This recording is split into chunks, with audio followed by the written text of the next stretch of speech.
Your 30s are an interesting stage of life.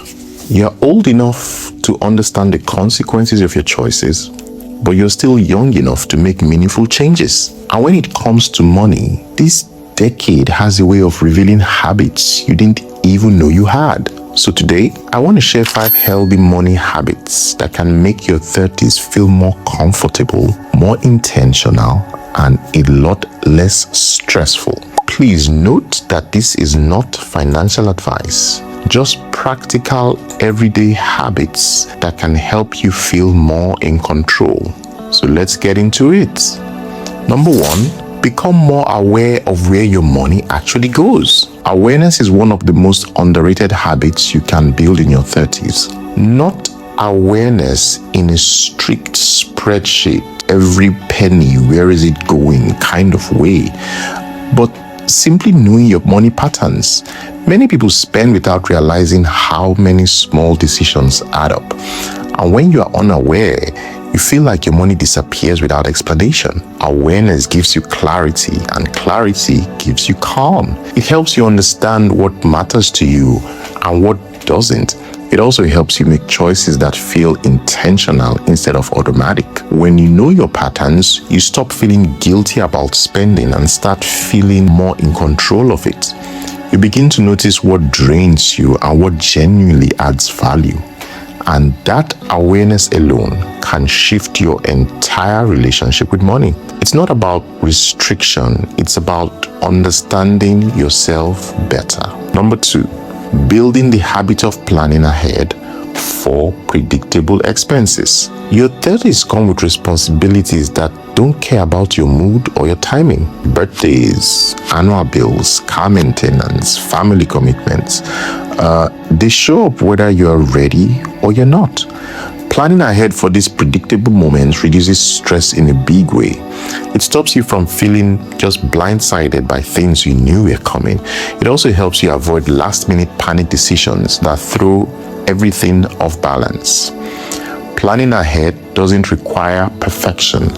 It just requires awareness. When you prepare for the things you can predict, you create space to handle the things you can't predict. It gives you, breathing room. It makes your month feel smoother, and it helps you feel like you are steering the ship instead of reacting to waves. Number 3, practicing intentional spending instead of emotional spending.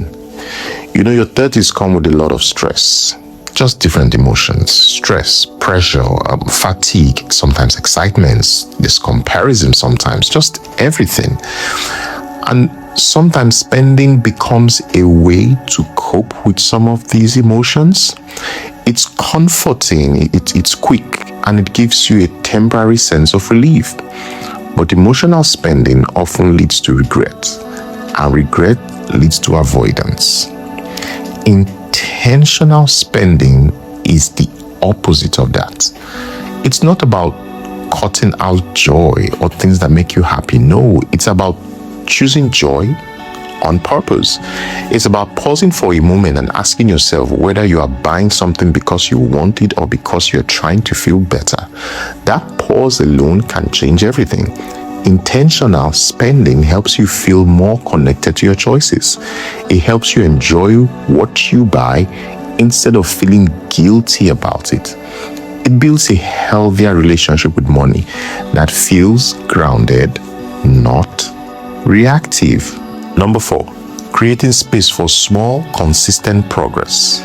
Your 30s teach you that big leaps are rare, but small steps are powerful.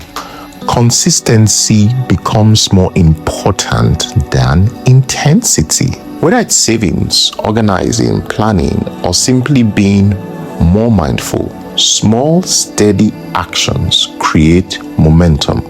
You don't need to overhaul your entire financial life one weekend. You just need to start where you are.